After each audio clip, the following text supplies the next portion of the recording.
What is going on, guys? It is me, DevilNeverCry, and today's video is going to be focused on how exactly someone can pull their devil trigger. Now, of course, I don't actually mean the meme that DMC5 and Nero's battle theme have spawned, but specifically in the DMC universe, how is devil trigger awakened, and can you lose the ability to actually use it? I'd mentioned that I'd make a video on this topic a couple weeks back, and here we are. Now, I have a few different theories on how exactly a devil trigger manifests, but for the purpose of this video I've condensed it down to the most convincing argument, and of course I'll be backing up that argument with evidence that we get from the games. So without further ado, let's just dive right in. Now, first off, for having any chance of manifesting a devil trigger, you must first have demonic blood running through your veins, or you must have access to some sort of demonic essence. Now, by demonic essence, I mean either blood, so we've got Dante and Virgil who have demonic blood running through their veins, 50-50 ratio, and of course Nero, who only seems to have 25% demonic lineage, but of course he still has access to a devil trigger, although it's bastardized when compared to Dante and Virgil. Now, in this context, demonic essence also refers to a demon soul. Of course, the Order of the Sword in DMC4 had access to fragments of Nello Angelo's soul. That's how they were able to make the armors, the Alto and Bianco Angelos, as well as being able to ascend, I guess you could say. And we saw examples of that with Agnus, Credo, and the Pope himself. However, this wouldn't really be considered a devil trigger considering they're fully human, and of course they end up being far weaker than that of a being with actual demonic power. Right, so far we've established the fact that you need demonic blood in you to be able to devil trigger, which makes sense. Demonic blood, after all, is said to be quite sacred. That's why we offer up demonic blood in the form of red orbs to the goddess of time, or goddess of divinity statues in the DMC games to purchase moves.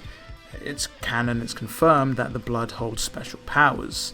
Of course, you can also see this in Dante and Virgil and even Nero's superhuman feats when not even tapping into their latent demonic energy via devil trigger.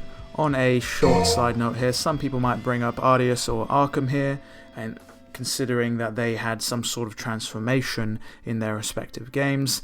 However, this really wasn't more of a devil trigger, but instead just their entire body and being consumed by this power. You can see this as their transformations are quite grotesque. It's as if their bodies are unable to cope with all the strain and pressure of this new demonic power.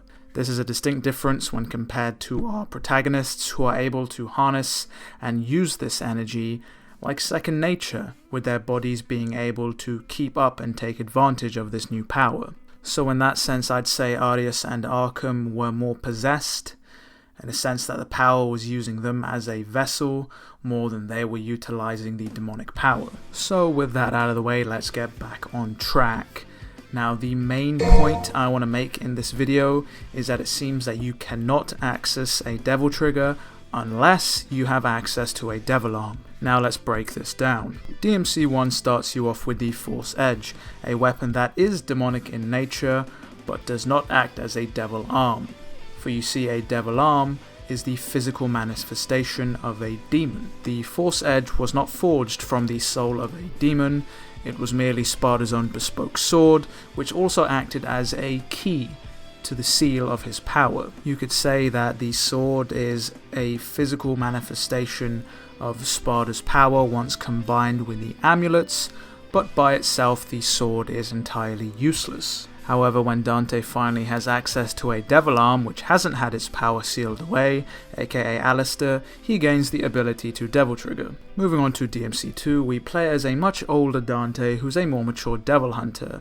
At this point he has access to the Rebellion, his own bespoke sword that acts as a physical manifestation of his power. Or should I say his demonic power. Now, just the fact that he has the Rebellion allows him to tap into his own devil trigger, but considering he has access to the devil hearts in that game, aka a form of demonic essence, he can alter his devil trigger in different ways. See, there's a running theme here.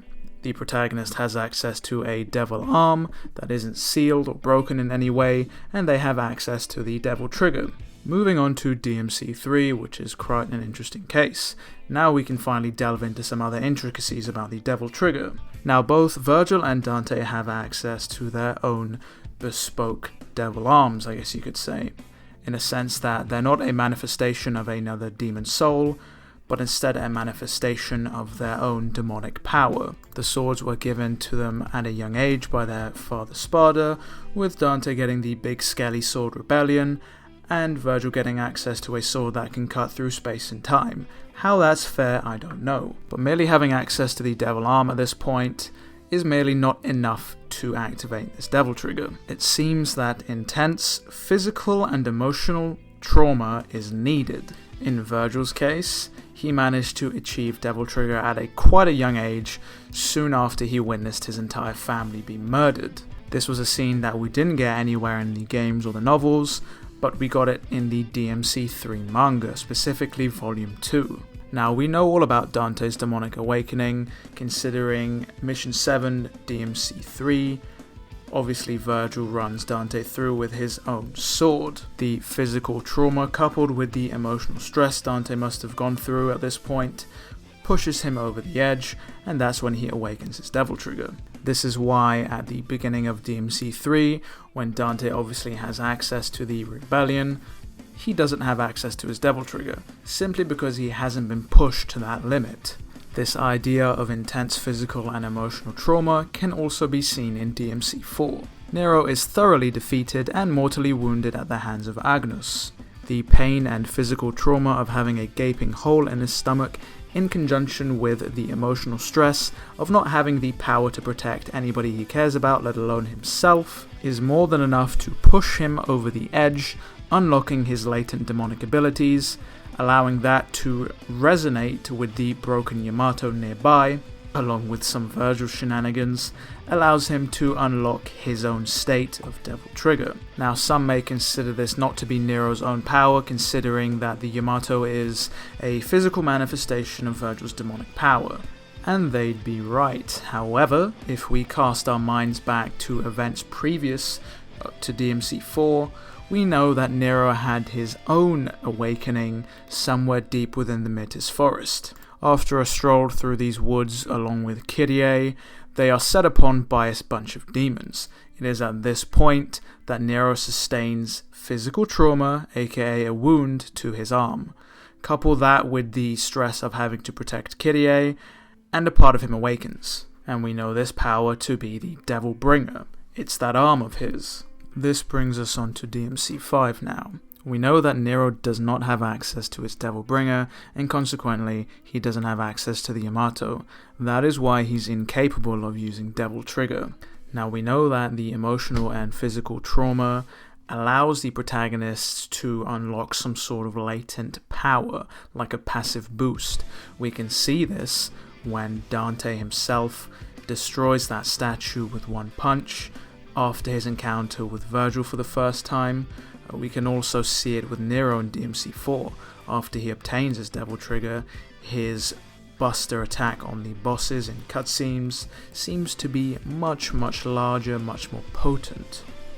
But this idea and ability to directly tap into your demonic power seems to be tied to a Devil Arm.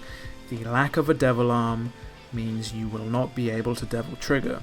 Now, this has big implications for DMC5 because it means that Nero at the moment is unable to tap into any of that power, any of that demonic power. Now he has to rely solely on the machinations of Nico and himself. Consequently, if you've seen any of the DMC5 leaks, which if you have, I'd advise you get out of this video now because I'm going to delve into that in a second.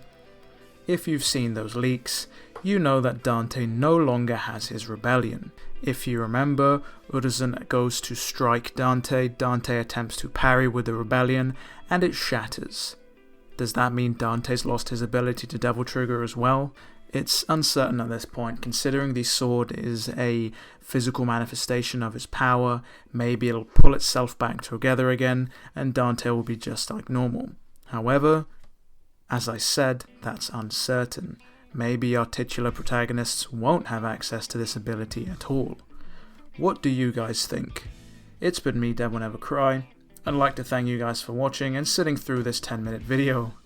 If you want to get at me on Twitter, I'll leave a link down to that. If you want to talk some DMC with some DMC fans, I'll leave a link down to my own Discord in the description. Thank you guys for watching, and as always, I'll see you guys next video.